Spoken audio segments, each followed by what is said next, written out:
Estás escuchando GEDentol, un podcast del Dr. Simón Pardiñas y Gaceta Dental. Muy buenas a todos, bienvenidos a un nuevo episodio de GEDentol. Voy a saludar para no perder la costumbre a Simón. ¿Cómo estás? Muy buenas, Patri. Feliz año. Feliz año. ¿Hasta cuándo podemos decir feliz año? Ya, ¿no? Yo creo que ya se ha acabado, ¿no? 15 de enero. Sí, más o menos ya está bien. Sí, ya está bien, ya está bien. Pues eso, feliz año a todos.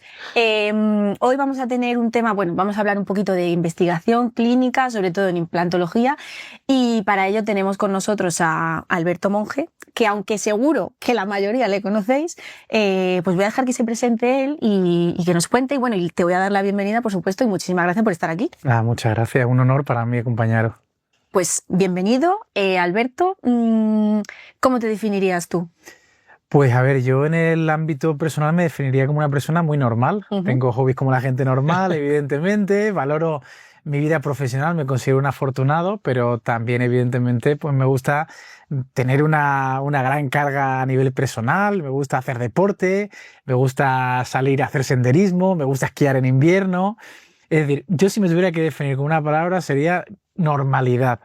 Soy una persona muy normal, ¿no?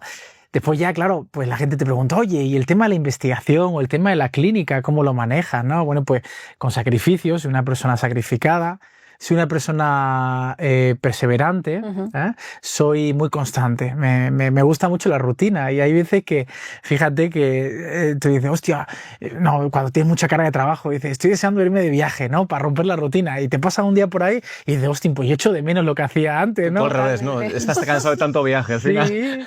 Sí, pero claro, cuando tú paras esa actividad frenética, ¿no? Tú le echas de menos, o sea, al final eres... Adicto a la adrenalina. Eres un adicto a la adrenalina, Sí. Eres un adicto... No quiero considerarme un adicto al trabajo, porque entiendo que el trabajo es algo que yo he elegido, por eso os acabo de decir que soy una persona muy afortunada, hago lo que quiero y por lo tanto cuando lo puedo practicar de una manera completamente libre y fuera de presión, pues lo disfruto mucho y trato de embeberlo en mi vida personal. Y de tus facetas, la investigadora es sin duda una de las que más, en las que más lleno estás. ¿Qué te llamó de la investigación? Pues a ver, Patricia, la investigación a mí me parece una buena fuente para resolver tus dudas personales, ¿no? Sí. Tú puedes tener en la parte... O generártelas a veces también. Y generarte más, que es lo interesante. Y eso también es lo interesante, sí. Claro, estar expuesto a un medio en el cual estamos constantemente envueltos en nuevas incertidumbres y estas incertidumbres tú tienes que decir, pues tú como clínico, ¿no? Tú como clínico, Simón, probablemente vives una situación muy similar. Oye, estoy ahora mismo en una situación en la cual puedo optar por A y B. Voy a optar por A porque me lo enseñaron, porque creo que puede tener algún tipo de plausibilidad biológica o porque creo que puede funcionar, ¿no? Hay veces que optamos por una vía mucho más... religiosa. Eso es. O de fe, sí. Eso es. Sin ningún tipo de rigor científico, probablemente porque no lo haya, no porque no lo quieras adoptar.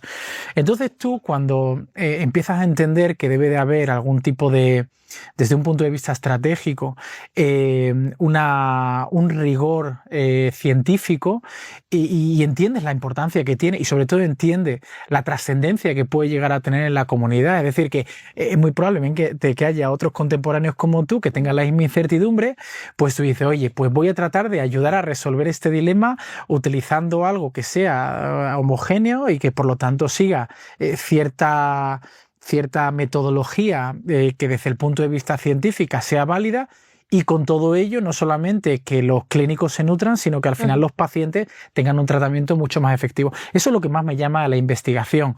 Cuando ya te embaucas en una temática como son las complicaciones biológicas, como la perimplantitis, complicaciones estéticas, pues esto es un área en desarrollo, ¿no? Y es un área que evidentemente sabes que lo que estás haciendo va a ser muy trascendente, mucho más trascendental, porque hay muy poco elaborado.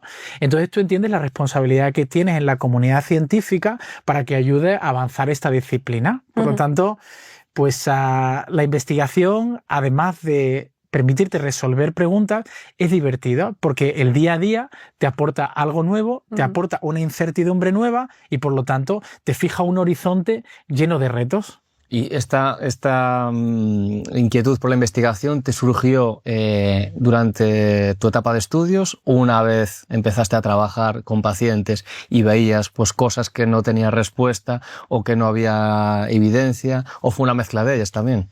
Mira, cuando yo llegué en el año 2016 a la Universidad de Michigan, el que posteriormente fuera mi mentor me dijo, mira, eres muy joven, tienes 22 años, iba a cumplir 23 años ese año, tienes un inglés muy malo, muy pobre, eres un tío simpático, porque eres un tío simpático, te llevas bien con todo el mundo, fíjate que es difícil hacer reír a un chino o un taiwanés, pues yo lo conseguía. Pero claro, tu currículum es muy pobre y esto no puede depender solamente de mí o de tu grado de simpatía, tú tienes que elaborar un currículum vitae. Por entonces, tú te acordarás, las revistas aceptaban revisiones sistemáticas y metaanálisis. Y yo tenía por entonces un compañero que era taiwanés y que era muy bueno en números. Y yo le decía, pues vamos a hacer lo siguiente, vamos a complementarnos. Tú necesitas mejorar tu currículum, yo también. Tú para un objetivo, yo también. Por entonces entró otro jugador, que era Fernando Suárez. Fernando Suárez, actualmente aquí en Madrid, él se había formado en la misma universidad que yo en Madrid. Y bueno, pues nos encontramos allí y dijimos, hostia, tú y yo tenemos un perfil, pero exactamente similar. Tú conoces a Fernando, sí, ¿verdad? Estuvimos hace poco con él, además, en Barcelona. Sí, sí. Es verdad, sí. Es verdad. Bueno, pues decimos, entonces, además nos tenemos tú y yo que ayudar. Fíjate, esto es una noción que aprendí y que yo creo que se tiene que trasladar a todos los jóvenes actualmente. Tienen que complementarse y tienen que aprender a jugar en equipo. Si tú no juegas en equipo, vas a perder. Antes o después vas a perder. Y tienes que jugar con muchos equipos también. Claro. No tienes por qué cerrarte, porque además te vas a nutrir mucho de todo. Entonces dijimos, bueno, pues tenemos un grupito pequeño, vamos a empezar a trabajar. Yo hago la búsqueda sistemática, tú haces el tema de pues rellenar la tabla y después se lo pasamos al chino para que él haga la parte matemática, ¿no? Era un equipo perfecto, era un equipo ganador. Y entonces ahí fue cuando empecé a descubrir, pues por ejemplo, en el año 2016, que los implantes cortos funcionaban muy bien. Yo todavía no había colocado un implante en mi vida, pero yo sabía que los implantes cortos funcionaban bien y además tenía varias publicaciones relacionadas a en ese campo. Curioso, sin haberlo puesto en práctica. Claro. Sí. Entonces, pues uno se da cuenta de dos cosas. Punto número uno, hay mucho que investigar en este área porque te das cuenta de cuáles son los déficits y en este sentido que las revisiones sistemáticas y metaanálisis en implantología y en periodoncia hay que interpretarlos con mucha cautela porque hay veces que en estudios incluso aleatorizados se comparan manzanas con naranjas, metodológicamente no sigue el mismo rigor, por lo tanto estadísticamente no se deberían de comparar. Y después hay otra cosa y es que tú dices, hostia, es que también en base a esta deficiencia que existe en la literatura actual, yo tengo un enorme camino por delante. Esto hay que verlo como una oportunidad. Por lo tanto, cuando ya empiezas a desarrollar tu área clínica, pues quieres empezar a responder estas incertidumbres. Y es cuando uno siente la pasión, siente la llamada de la investigación y, de nuevo, no solamente la llamada, asume la responsabilidad de que está representando a un grupo que, por lo tanto, tiene que hacerlo todo de una manera excelente y eso es lo que tiene que reflejar, la excelencia, el rigor y, sobre todo, algo que tenga implicación clínica.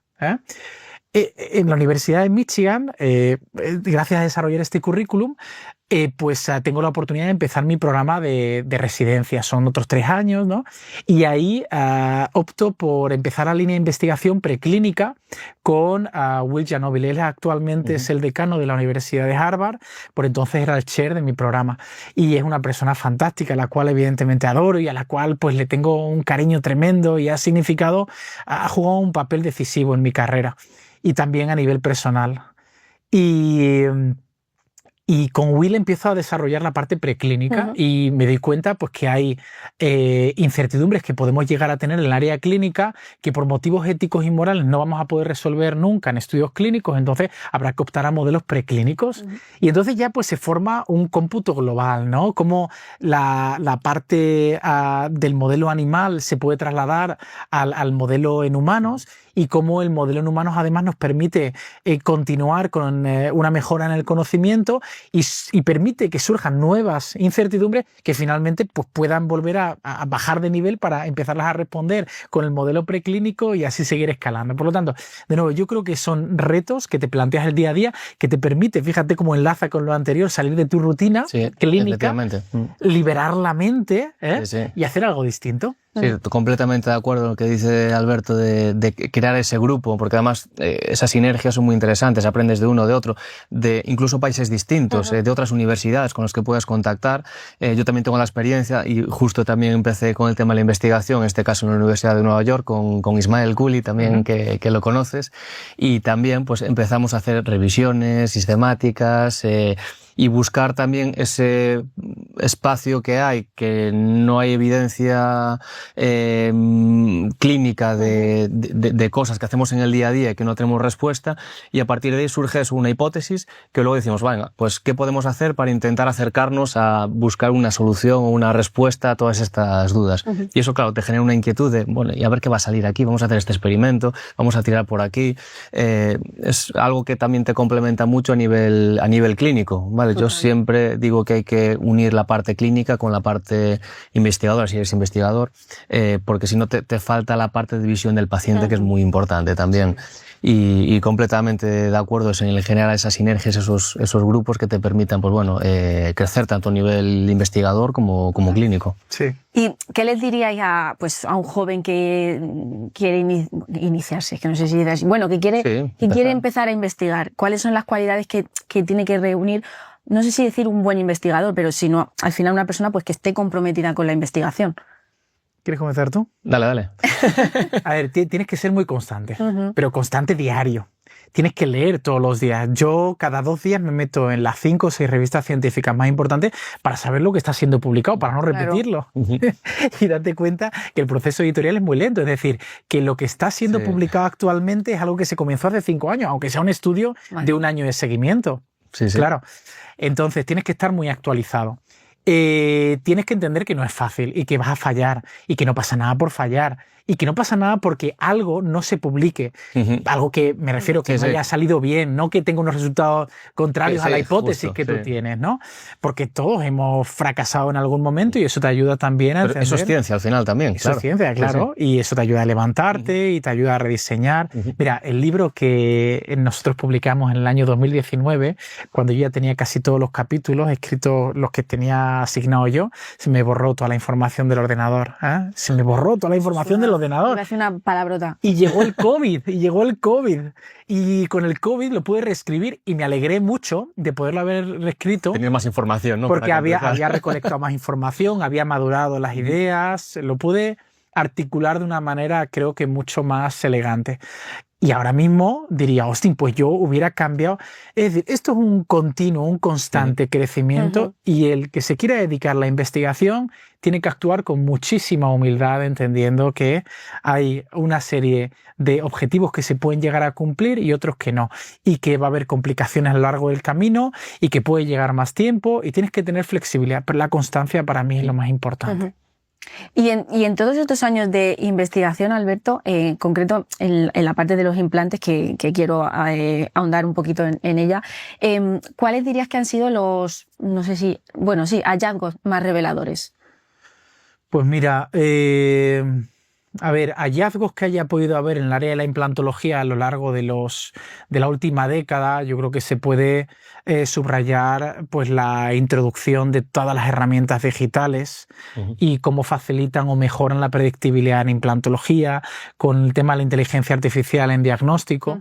En el área de la perimplantitis, cómo hemos vivido un tsunami, algo alarmista de alguna manera, que nos ha permitido entender que algo no se estaba haciendo bien, y que nosotros hayamos podido evolucionar, sobre todo gracias a la ayuda de muchas sociedades científicas, como la Sociedad Española de Periodoncia, la cual yo creo que ha liderado el área en términos de prevención y manejo de patologías periimplantarias. A nivel mundial, incluso. A nivel mundial. Y cómo eso lo hemos podido acercar a los clínicos para entender que es algo que no es inevitable me atrevería a decir, el 95% de las situaciones, y por lo tanto animar ayudar a mejorar el área de la formación y de la educación en implantología. Esos serían los principales áreas que destacaría, porque fíjate, si ponemos en un contexto la implantología contemporánea, podemos decir que la década de los 80 es la década de los descubrimientos, ¿no? Tenemos dos principales escuelas, Andres Röder en Berna, Brannemark en Göteborg, en Suecia, donde descubren que hay algo inerte, un implante dental, que se une a un elemento vivo que es el hueso, a lo cual se describe como anquilosis clínica o osintegración. Eso es muy curioso, incluso para quien no lo sepa, lo descubrió haciendo con unas microcámaras dentro de tibias de conejo para ver la microcirculación, y cuando fue a retirarlas no salían. Estaba fusionado esas cámaras que eran de titanio al hueso del conejo y no podía retirarlas. Entonces fue al final una coincidencia que llevó al desarrollo de la implantología moderna, y gracias a la cual podemos rehabilitar con dientes fijos a millones de pacientes en todo el mundo. Es un hallazgo casual, pero hay que ser observador. Sí, para darte cuenta de... Y apreciarlo, porque otro dice, hostia, pues ahora vamos a apretar un poquito más, a ver si tal, y ahora mismo seguiríamos quizá con prótesis de quitar. Hay que tener ese ingenio de decir qué pasa aquí y saber que eso es investigación también. Eso es investigación. Por eso la investigación no solamente se debe de concebir como estudios aleatorizados de más alto rigor científico, porque hay veces que por motivos éticos no podemos acceder a ellos, o porque hay observaciones que nos llevan a conclusiones muy interesantes. Hay que ponerlo todo en perspectiva. Después, en los años 90, la implantología, pues yo creo que se caracteriza principalmente por entender que es predecible. Empiezan a publicarse estudios a 10, 15 años de seguimiento, donde los implantes se mantienen 80-85% de ellos en la cavidad oral a largo plazo. Con el comienzo del nuevo milenio, empezamos a sofisticar implantología inmediata, carga inmediata, pues estética rosa, empezamos a introducir algunas áreas de cirugía guiada, de modernización. Hacía 25 años. Y claro, a partir del año 2010, a partir de la última década aproximadamente, los últimos 15 años, nos damos cuenta de que empiezan a venir pues una serie de complicaciones que no habíamos anticipado, pero que son muy comunes y que no sabemos cómo manejarlas. Y es de ahí precisamente donde ahí me pilla en la Universidad de Michigan, y donde dejamos de hablar de pérdida de hueso marginal, hablar de perimplantitis. Porque por entonces adoptamos la clasificación de Sanz y Chappell del año 2012, que decía, a partir de 2 milímetros tienes perimplantitis. Pero fíjate, retrocedemos 30 años. En el año 85, Thomas Albrechtson plantea la clasificación o un criterio de éxito, en el cual aceptaba una pérdida de hueso de 1.5 milímetros el primer año y 0.2 milímetros anualmente. Eso quiere decir que a los 5 años un implante con éxito también puede ser un implante con perimplantitis. Creo que esa discrepancia académica que existe es lo que nos alarma no solamente a los clínicos, sino también a los académicos, a decir, oye, tenemos que empezar a trabajar para desarrollar un criterio diagnóstico exacto y entender cuál es pasa también. Claro, cuál es la etiopatogenia de esta patología, cuáles son los factores de riesgo asociados. Recientemente, nuestro grupo ha introducido el papel fundamental que tienen los factores locales predisponentes. Y esto no tiene por qué sonar como algo provocador, ni mucho menos. Esto no es algo provocativo. El hecho de que el cirujano, el operador, puede mejorar o empeorar la tasa de complicaciones o de salud perimplantaria si se ve desde otro prisma. Que la prótesis tiene un papel fundamental. Ojo, que el tipo de implante... Y el tipo de implante estamos hablando a dos componentes. A nivel macroestructural, la composición, el tipo de conexión, cómo son las espiras, si es de paredes paralelas o es un implante mucho más que va a generar mucho mayor torque de inserción. Y a nivel microestructural o microgeométrico, en otras palabras, el tipo de características topográficas de la superficie, lo que pueden definir la ocurrencia de este tipo de patologías. Entonces, ahora yo creo que tanto a nivel de sociedades científicas, a nivel académico y a nivel clínico, estamos todos muy abiertos a la ciencia basada en la evidencia que nos ayude a prevenir este tipo de complicaciones, ya que su tratamiento suele tener un pronóstico terapéutico mucho más reservado que, por ejemplo, el pronóstico terapéutico de las enfermedades periodontales, las cuales sí que hemos sofisticado hasta tal nivel que sabemos que podemos salvar dientes con un pronóstico muy desfavorable o que anteriormente considerábamos como un pronóstico irracionalmente tratable en algunas situaciones en base a las condiciones a sitio específico, pues que te digo yo, la cantidad de pérdida de hueso o incluso en perfiles de pacientes con patologías o con hábitos deleterios que actualmente sabemos que pueden llegar a resolver o a responder mucho mejor a la intervención en base a la innovación que ha habido en este área. ¿Y cómo se traslada toda todos esos hallazgos clínicos que se publican, que están controlados, a la parte de la industria? Porque esa es otra parte importante, que bueno, tú puedes hacer un estudio muy bien, determinamos que esto es así, o este implante funciona así, o estas características que hay que realizar previos o post al tratamiento quirúrgico, cómo eso se traslada a la parte de industria para que luego no repercuta a todos los dentistas y no se quede solo en papel.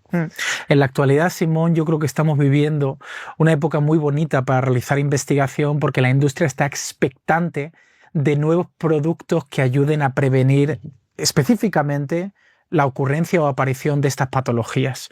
Entonces, si nosotros entendemos que tenemos que tener una mente abierta, que la industria, el colaborador estratégico, el cual nos acompañe en este largo recorrido, porque por supuesto hace falta nutrirse de la industria para realizar investigación en muchas situaciones, tienen que entender que tus hallazgos deben de ser adaptados para realmente tener algún tipo de beneficio a nivel comunitario y que no se quede como un simple hallazgo. Actualmente el dinero, la cantidad económica que invierte la industria en investigación, me atrevería a decir, sin tener datos certeros, es mucho menor que el que se dedicaba hace 10 años, porque los ingresos de los colaboradores estratégicos que generalmente pues, están en nuestro entorno es menor que el que tenían antes. Por lo tanto, tienen menor cantidad económica para ser desempeñado en el área de investigación y desarrollo. Entonces, porque es muy cara además. La investigación preclínica es carísima, la investigación clínica hay que compensar mucho tiempo, muchos salarios y todo lo asociado a ello. Entonces, saben que la investigación que se realice tiene que quedar muy claramente dirigida hacia el desarrollo de un producto en particular. Y justo al hilo de lo que comentas, de esa traslación de la parte investigadora a la parte de desarrollo de un producto, sé que tú has estado participando activamente en un estudio muy importante que habéis publicado en SEPA recientemente, el estudio Delphi. Cuéntanos un poquito en qué consiste eso para la gente que no lo sepa. Mira, y esto entabla muy bien, se enlaza perfectamente con la conversación que hemos tenido al principio de esta conversación que estamos teniendo.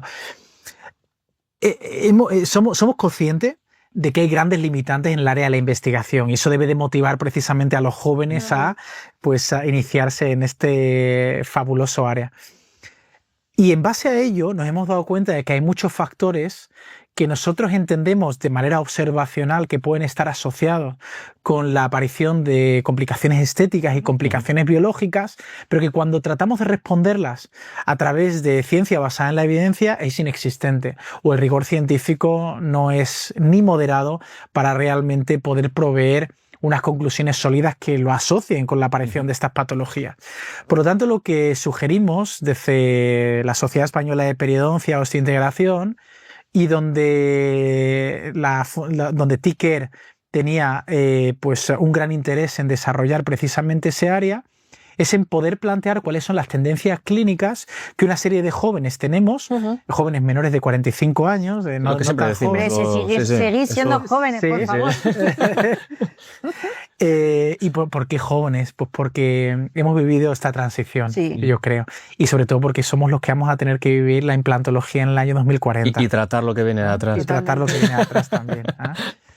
Pero por supuesto nos hemos nutrido mucho de todos nuestros antecesores y nuestros mentores, porque en España tenemos un legado excepcional y sentimos esa responsabilidad, sentimos esa presión de poderlo mantener. Entonces no es excluyente para nada. De alguna manera yo creo que ellos se deben de ver representados ahí. Y lo que hacemos es plantear una serie declaraciones, ¿no? En las cuales, de una manera o bien afirmativa o bien negativa, lo que planteamos es una incertidumbre, por ejemplo, pero se plantea de una manera, ya te digo, o favorable o desfavorable. Por ejemplo, los implantes, cuando se les coloca un pilar transmucoso de 3 milímetros, imagínate, van a tener menor tasa de perimplante. Si yo te pregunto a ti, tú probablemente me digas, bueno, pues quizá todavía no haya, o hasta hace muy poquito no había estudios aleatorizados al respecto, en comparación con implantes que no tuvieran pilar transmucoso. Te estoy hablando de aparición de complicaciones biológicas, de aparición de perimplantitis. Generalmente lo que se ha estudiado dentro de este área ha sido pues que cómo responde el hueso, si hay más pérdida de hueso, si hay más recesión, etcétera, pero no han focalizado en lo que viene a ser la ocurrencia de este tipo de patología. Entonces nosotros planteando esa pregunta de manera afirmativa y tratando de que sea respondida con un sí, con un no, o que lo cualifiquen de acuerdo a una tabla de valores, pues podemos saber qué tipo de tendencia puede haber. Si hay más de un 50% que responden pues del 7 para arriba, quiere decir pues que hay un consenso favorable. De lo contrario, pues habrá un consenso en desacuerdo, que será de 3 para abajo, y si queda en medio será indeterminado, ¿eh? Entonces, lo que hacemos metodológicamente es evaluar 75 de estas afirmaciones para entender cuál es la tendencia clínica, lo que nosotros vivimos y que no se puede clarificar en base a la evidencia científica actual. Es interesante porque el resultado de este estudio, y de nuevo yo quiero destacar la figura de Tiquer en apostar por un área que ellos se van a nutrir, por supuesto, como desarrolladores de implantes dentales para poder adoptar todas estas tendencias en sus recomendaciones clínicas y poder a partir de ahí colaborar con otros investigadores para desarrollar la ciencia en esas direcciones, pues el hecho de que, a pesar de que no haya datos claros en muchos de estos aspectos, desde el punto de vista de rigor científico, sí que el 70% de estas afirmaciones concluimos que seguimos la misma tendencia clínica. Y da igual que tú tengas la clínica en Coruña, que yo la tenga en Badajoz, que tú hayas tenido un mayor desarrollo en el área de prótesis y yo en el área de periodoncia. Al final vamos a tener un sentido común global, ¿eh? Y eso es muy importante porque eso pone en contexto que ya que no hay ese rigor científico, tenemos que empezar a homogeneizar precisamente estos mensajes y tenemos que empezar a enfatizar a la industria que hay que apostar por estas vías de desarrollo para empezar a hacer las cosas bien, para aceptar que la perimplantitis es prevenible en muchas situaciones y por lo tanto que a pesar de que nos tengamos que nutrir de muchas complicaciones que antes se desconocían de los últimos 20, 30 años, a partir de ahora tenemos que empezar a hacer las cosas muy bien para evitar que esto se transforme en el boca a boca de que la implantología no es efectiva. Hace muy poquito me he reunido con varios amigos y me han dicho, oye, hace muy poco, en una entrevista que te han hecho, has dicho que la perimplantitis no tiene que ser concebida como una enfermedad, sino como una complicación biológica. No, la etiopatogénesis, hay que entender muy bien esta narrativa. La etiopatogénesis de la perimplantitis dicta que es una enfermedad provocada por una serie de bacterias anaerobias que provocan al huésped una reacción inflamatoria, por supuesto. Pero tú en la base clínica, al igual que yo, que es lo que nosotros vivimos, porque yo hago investigación, pero yo el día a día me enfrento a las mismas complicaciones que cualquier clínico, digo, jolín, es que yo sé cuando cojo una panorámica y veo que un implante tiene perimplantitis o pérdida de hueso y uno no. ¿Tú sabes por qué? Claro. ¿Tú sabes por qué? En el 95% de situaciones habrá otras situaciones inexplicables o que se puedan explicar con mayor meticulosidad en base a, ¿qué te digo yo?, a otros factores más desconocidos, como puedan ser las partículas de titanio, como pueda ser, no sé, me vienen a la cabeza muchísimos otros factores desconocidos o que clínicamente no han demostrado ser trascendentes. Síndromes metabólicos del propio paciente, sí, que hay muchas cosas que desconocemos que nos está afectando obviamente a que se desarrollen ese tipo de enfermedades. Pero la realidad es que generalmente sabemos por lo que se ha desarrollado y no hay que culpar a nadie, hay mucho menos implantes colocados hace más de 10, hace más de 15 años. Hace 15 años, hace 8 años todavía se discutía si la banda de mucosa queratinizada era realmente importante o no. Sí. Y ahora decimos, claro, tú vas a un curso y con dentistas que todavía no han colocado ningún implante y preguntas, ¿es importante la banda de encía con el tizado? Sí. Claro, y ya después te empiezas a indagar, ¿no? Pero ¿es importante el vestíbulo? No. ¿Es importante la mucosa queratinizada o que esta esté adherida? Y ya empiezas a formular pues preguntas que probablemente se podrán resolver en el futuro. Pero actualmente los que nos enfrentamos a este tipo de situaciones, pues ya tenemos nuestra perspectiva y nuestro objetivo es aportarlo de tal manera que la ciencia pueda evolucionar y que la industria se pueda empezar a nutrir para ayudarnos.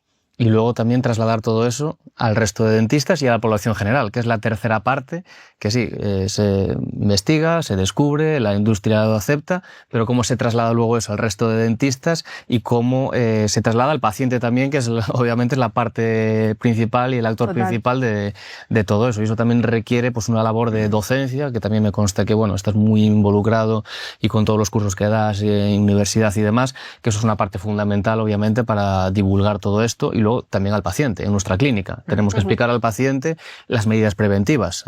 Igual que nosotros sabemos que es algo prevenible, el paciente tiene que saberlo también. Que no es colocarse un implante y desaparezco. Lo típico que decimos siempre. Nosotros si te compras un coche, pues tiene unos componentes mecánicos que tienes que revisar, etcétera, etcétera.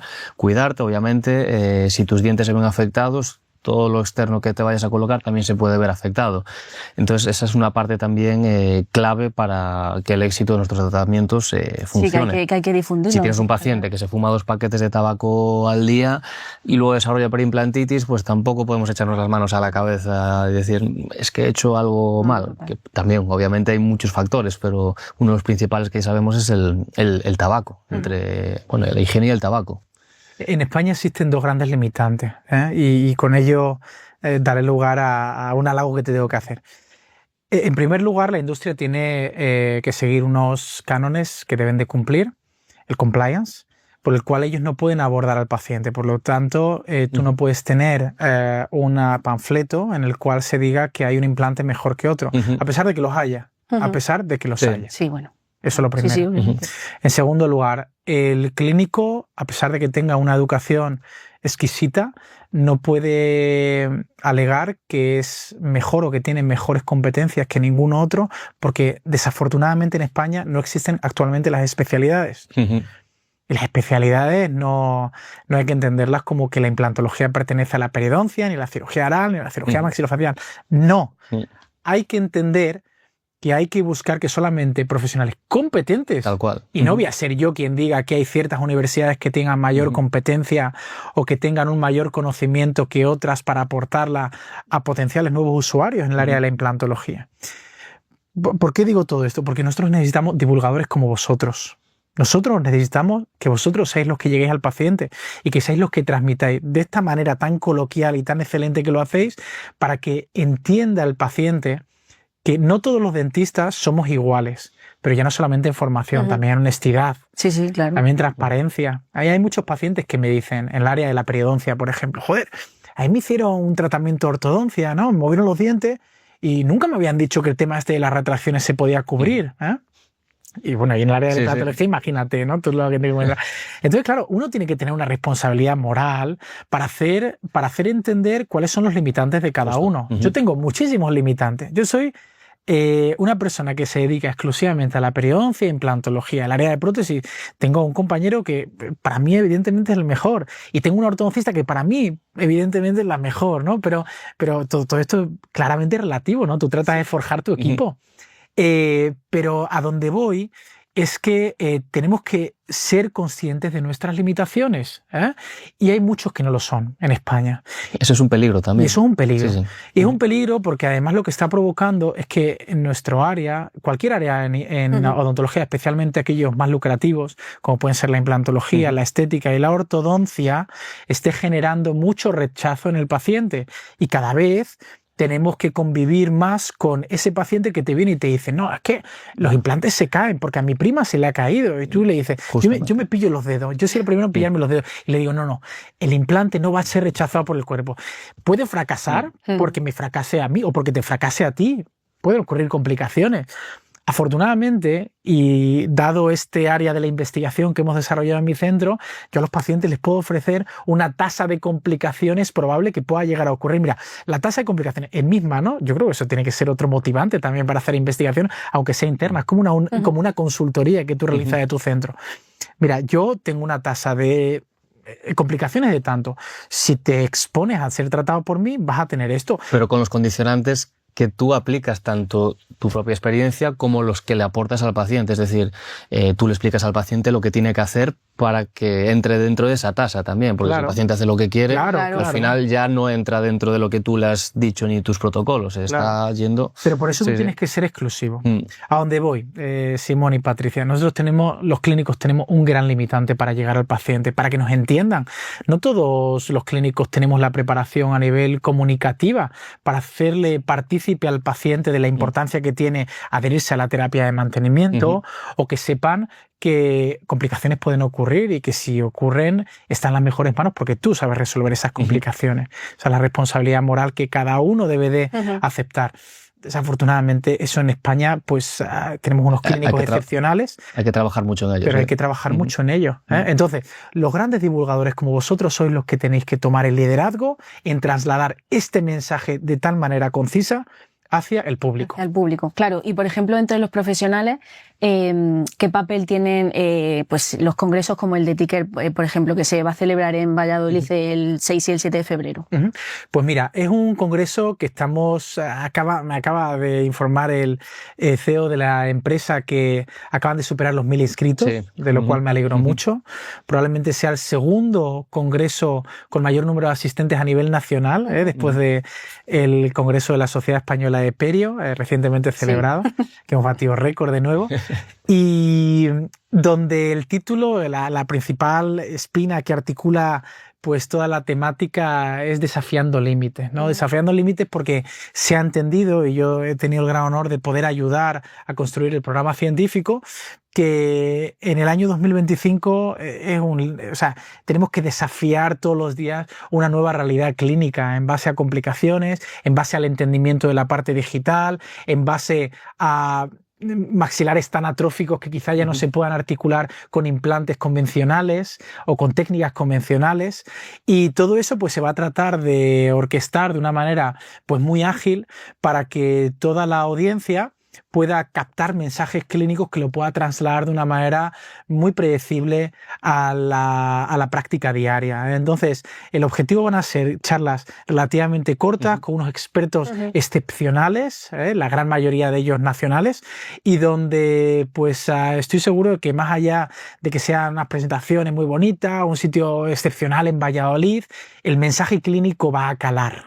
Va a calar de una manera muy sencilla y muy concisa. ¿Y qué creéis que le hace especial a este congreso? Precisamente yo creo que eso, que el formato y que sean casi todo, yo creo que son todos clínicos, que son usuarios o que colocan implantes dentales o hacen cirugías. Eso es muy importante, el poder transmitir ese tipo de complicaciones, porque todos estamos expuestos a ellas, el saber cómo resolverlas, cómo salir de ellas, el aprender de otro compañero. Oye, pues mira, esto se puede hacer así, que a lo mejor tú no sabías o no eras consciente de que existía una técnica que otra persona en otra clínica, en otro país, en otro centro está investigando, tiene unas conclusiones, como lo que lleva Alberto de forma extraordinaria con el tema de la perimplantitis, que ha escrito el libro. Pues de todo eso se pueden sacar muchísimas conclusiones y muchas enseñanzas de cada uno de los expertos. Sí, es un congreso que de la manera que se ha orquestado el programa ha sido para que se nutran estudiantes de odontología que quieran empezar a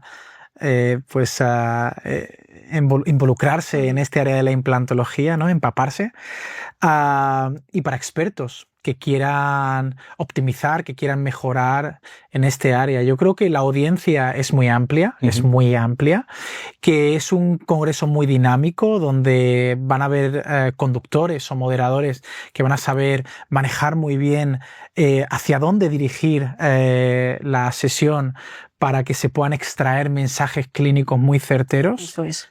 y donde lo que puede resultar complejo o que ha resultado complejo a la hora de estructurar el programa ha sido principalmente en entender que hay que repasar todos los conceptos de implantología, ¿no? Desde la parte de regeneración, complicaciones, colocación de implantes, protocolos de carga, y yo creo que se ha realizado de una manera excepcionalmente bien para que, ya te digo, nos permita una evolución cronológica de lo que ha sido la implantología, de dónde debemos de seguir mejorando en el área de la investigación, de dónde por lo tanto tenemos aún dudas sin resolver, pero como expertos clínicos nos pueden ayudar a que en esas zonas grises donde todavía no tenemos respuesta a nivel científico, pues podamos empezar a hacer las cosas con cierto grado de plausibilidad biológica, con cierto grado de raciocinio.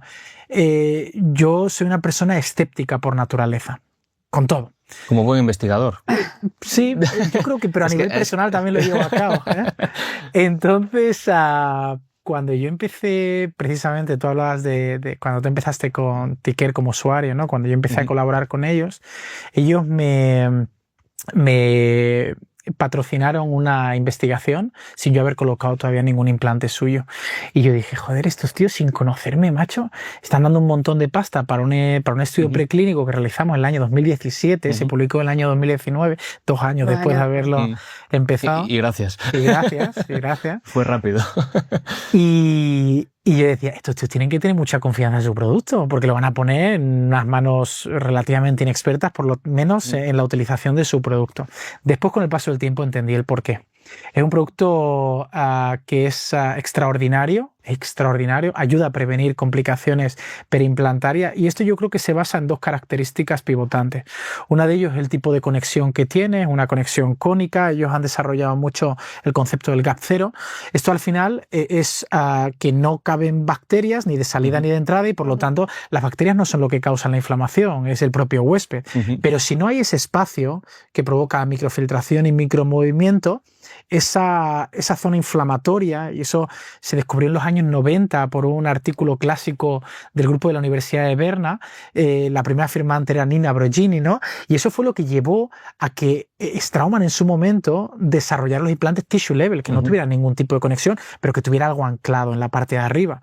Entonces, Ticker, por entonces Mozo Grau, dice, oye, ¿y si creamos un implante en dos fases, lo que se conoce como el cuerpo del implante y un pilar que pueda ser variable, pueda tener cierto grado de versatilidad en base a la altura de la mucosa, a cuánto de profundo se haya enterrado el implante, para que haya un cierre relativamente hermético, para que haya ese sellado?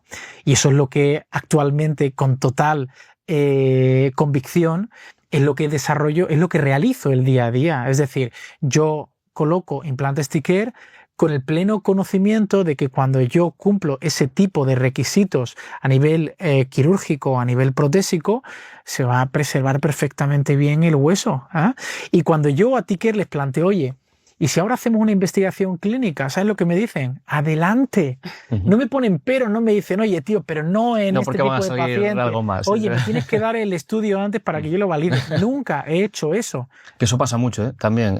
Todo el tema de las investigaciones patrocinadas y demás, claro, dinero de por medio, intenta que las conclusiones vayan a mi favor. A su favor. Claro, eso hay que tener también cuidado con eso, obviamente. ¿Y si eso no pasa? Si eso no pasa, ¿a qué te refieres? Que la investigación vaya a su favor. Sí, claro, pues tienen un problema porque han gastado mucho dinero en una investigación que a lo mejor no es lo que esperaban. Entonces ahí está el riesgo de... Claro, pero si tú confías en tu producto y sabes que es algo que está... Ahí va a tu favor, obviamente. Ha habido investigadores que a lo largo de los últimos 15, 20 años han podido desvincularse del circuito de ponencias y tal, por haber demostrado resultados en contra de la industria. Y estos colaboradores de la industria pues han preferido desvincularlos e incluso que su legado caiga en el olvido y empañarlo. Que no utilizarlo para mejorarlo. Correcto, sí. Que no utilizarlo para mejorarlo. Claro. Es interesante, eso pasa, en nuestro área pasa, en una grandísima minoría de las situaciones en el área médica ocurre con mucha mayor frecuencia. Sí, entonces, y fíjate, esto enlaza muy bien también con la investigación que estábamos hablando, ¿no? Para ti tener un colaborador estratégico que confía plenamente en su producto es una maravilla, y que confía plenamente en tus capacidades como investigador y como clínico, porque eso te permite reflejar el día a día y que al final tú sí cerrar el círculo. Cerrar el círculo, porque al final el círculo, ¿sabes cómo lo cierras, Simón? Cuando tú a tus pacientes les dices, tú le vas a explicar que es un implante inmediato a un paciente y el paciente dice, ¡hala, que vas a quitar el diente! Pero no me habías dicho que tenía pérdida de hueso y vas a colocar el implante en la misma fase. Y tú le dices, es mucho más sencillo. Y yo, evidentemente, utilizo esta herramienta. Eso me ayudaron a utilizarlo en la Universidad de Michigan, Will Janovi, le decían, mira, vamos a utilizar algo tan poco... ¿qué te digo yo? Tan poco evidente desde el punto de vista de utilización como un factor de crecimiento, ¿no? Pero claro, yo tengo el dato clínico y encima donde yo estoy de coautor que dice, mira, cuando utilizas este factor de crecimiento vas a tener un resultado pues ligeramente mejor, moderadamente mejor o significativamente mejor, y después es el paciente el que tiene que optar a ello. Pero si tú al paciente le puedes decir, mira, ya no solamente voy a utilizar esta técnica que tú ves aquí, que es la que tú vas a experimentar en este sitio, que tú estás sentado con estos profesionales, porque tú no lo eres todo, es tu equipo realmente los que marcan la grandísima diferencia. Y al final vas a tener un resultado parecido a este, porque te has dado cuenta que aquí los datos son consistentes, pues yo puedo trasladarte esa situación clínica que tú tienes en la actualidad a una realidad. Entonces, eso te ayuda. Eso te ayuda. Y tener una patrocinador para este tipo de estudios, un colaborador que confía plenamente en su producto, sabe que hay mucho desarrollo, mucha investigación detrás del escenario que permite mejorar en términos de predictibilidad. Sí, yo estaría deseoso, siendo de la parte de la industria, de que alguien me pudiera investigar mi producto y mejorármelo. Ojalá, sería lo ideal. Ese es el punto. Totalmente. Y en todos estos años de investigación, Alberto, y ya para ir cerrando, bueno, a ver, que aparte de la investigación también te dedicas a la clínica, ¿tienes alguna anécdota que te haya pasado que puedas contar? Y aparte, me tienes que decir qué es lo que más te pone de tu profesión. Que esta pregunta ya te la sabes porque ya te la preguntamos en SEPA, si no recuerdo mal. Puede ser. Puede ser. ¿Qué es lo que más me pone de mi profesión? ¿Qué es lo que más te pone de tu profesión? Vale. Bueno, empiezo por la anterior, Empieza ¿vale? por la Porque también me la formulaste en SEPA y como no fui capaz de responderosla, Pues ya ahora. la había A ver, no es algo directamente profesional, pero es cómo yo llegué a la odontología. Yo quería ser diplomático, a mí me gustaba viajar y acabo viajando. ¿Diplomático? Sí, a mí me gustaba la diplomacia, me gustaba, no sé, las relaciones internacionales, el negocio de siempre. Y vas a tener trabajo hoy en día también. ¿Ves? Sí, yo creo que también. Arduo trabajo. Conocí a un tío y este tío, una de las universidades que me entrevisté, porque mi nota era muy mediocre, muy mediocre. Es decir, yo creo que en bachillerato tuve un 5 y pico raspado, sobre 10, no sobre 14, sobre 10, imagínate. Y bueno, pues nada, conocí a un tío y entonces empezaban a surgir algunas clínicas dentales, algunas cadenas, y este me dijo, tú quieres hacer negocio y tal, tú conoces el negocio de Cedentro y a partir de ahí te pones a montar clínicas dentales. Año 2006.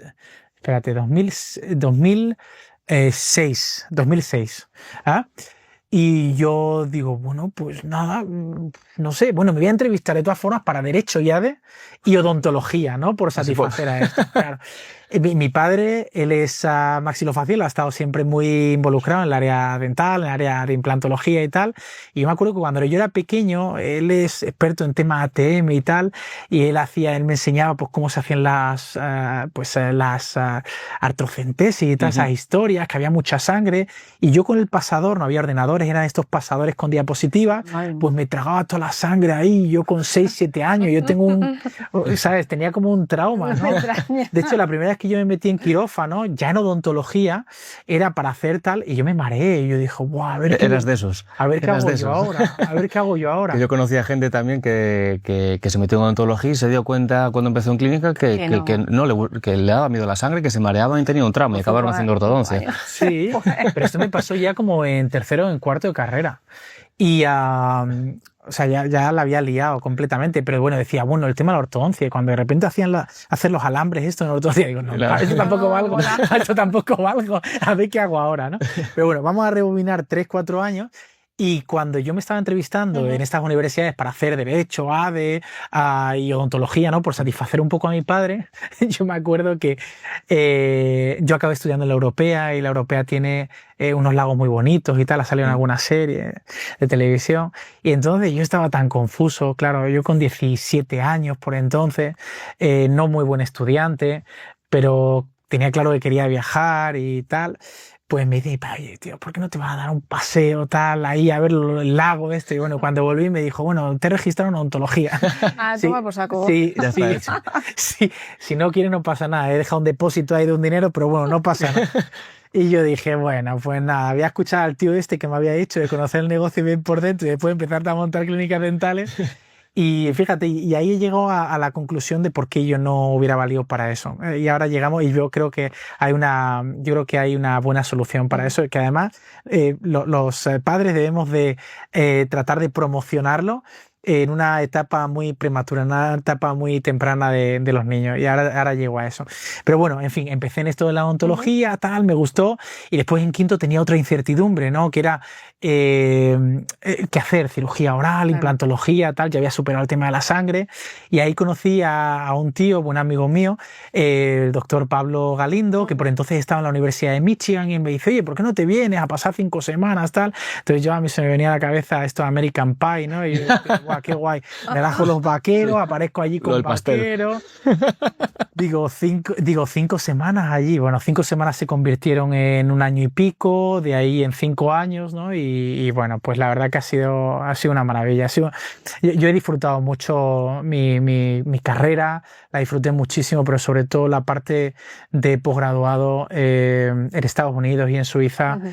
La he aprovechado, creo que la he aprovechado, pero la he disfrutado como un animal, la verdad. Yo creo que eso también ha permitido retroalimentar el hecho de que haya tenido tanta producción a nivel científico, de que clínicamente haya aprovechado tanto. Siempre he tenido una mentalidad... Bueno, no, siempre no. Aprendí a que había que tener una mentalidad abierta y no ser un cabezón para entender que hay que aprender. Y hay que aprender de todo el mundo. Y no me vale el investigador que dice, oye, es que este solamente es clínico. Y tampoco me vale el clínico que dice, no, es que a mí me sale así porque yo he hecho 200 así. Siempre lo he tal. hecho así, sí. Sino el que se nutre y el que entiende que en esta vida, como todo, no hay negro y blanco, sino hay una línea intermedia de grises y hay que llegar al balance. Eso ya lo dijo Aristóteles, que la virtud está en el balance. Y te he dicho antes, y ahora, bueno. Entonces, ¿por qué yo no hubiera sido capaz de llevar clínicas dentales, por ejemplo? Porque he entendido que la virtud más importante que tiene el líder, y es una gran carencia que he tenido yo y que estoy tratando de modificar, de mejorar, es delegar. Y a mí me costaba mucho delegar. Yo creo que nos pasa a todos, los que nos gusta tener todo un poco controlado. Sí, y tener todos los parámetros, los resultados controlados. Es complicado dejar eso en manos de alguien. Pero eso depende de la persona, yo creo. ¿Y sabes por qué creo? Porque yo no soy una persona que en el pasado ha delegado bien, porque nunca practiqué un deporte de manera exitosa en equipo. Siempre practicaba deportes individuales. Fui buen nadador y fui buen tenista.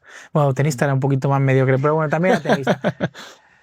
Pero en fútbol nunca me desarrollé, en baloncesto nunca me desarrollé, a pesar de que me gustaba. En baloncesto, en balonmano, tengo un amigo mío que él está en el ejército, él es capitán actual del ejército, y este tío tiene a su cargo, creo que son a 50, 60 personas. Y yo digo, ¿cómo haces tú eso, tío? O sea, además tiene que haber gamberros por ahí, tiene que seguro, ser seguro. Leche, ¿no? ¿Cómo hace eso? Pues él lo aprendió en el balonmano, porque aprendió a estructurar un equipo, aprendió a organizar, aprendió a que hay que delegar la responsabilidad, ¿no? Entonces, ¿qué es lo que actualmente hago? Practico deportes de equipo. A mi hija la trato de involucrar en deportes de equipo. Trato siempre de promocionar que los que están al lado mío tienen que siempre realizar actividades de equipo y tienen que delegar. Y cuando delegas, te das cuenta de que habrá personas que se pueda delegar de una manera correcta y otros que no. Pero va a ocurrir en una manera probablemente equitativa. Pero el hecho de que te frustres porque tú hayas delegado y haya salido mal, no debe de ser el desencadenante para que tú no encuentres las personas correctas con las cuales formes equipo y los forjes. Y a partir de ahí empezarás a ser un líder, cuando empiezas a entender cómo y cuándo delegar. Efectivamente, es muy importante delegar. que si no nos volvemos locos entre todos. Lo sabemos. Sí, por eso. Y ya sí que sí, para terminar, Alberto, bueno, ya lo dijiste, pero bueno, para la gente que no lo haya escuchado, ¿qué es lo que más te pone de tu profesión? Pues de mi profesión me gusta... Pues, ¿y me la preguntaste en sepa seguro? Sí, yo creo que sí, ¿no? No recuerdo, ¿eh? Yo creo que no. O sea, sobre todo para responder lo mismo. Porque si no, ya da igual, no pasa nada. Sí, a lo mejor hay gente que no lo ha visto. Yo creo que sí. A ver, de mi vida profesional... Ahora quiero ser diplomático. A mí no me pone nada la profesión. De mi vida personal, de mi vida profesional, de la mía actualmente, me gusta romper la rutina, me gusta educar, me gusta mucho educar, me fascina educar. Me encantaría ser educador al 100% de mi tiempo, de verdad, con una carga clínica, incluso a nivel académico, no me importaría. Porque la educación te permite transmitir tu pasión, te permite transmitir tu conocimiento y te permite una mayor capilaridad. Yo ahora mismo le estoy dando un beneficio al paciente, lo que yo comprendo que es mi perspectiva, ¿no? En implantología o en periodoncia, y considero que estoy haciendo las cosas de una manera correcta. Pero tú imagínate si tú pudieras eso transmitírselo de una manera efectiva todos los días a 5 tíos, o a 6 tíos, o a 10 tíos. Y esos, a su vez, esa pasión, a otros 5 tíos. Imagínate la pirámide, ¿no? La capilaridad es enorme.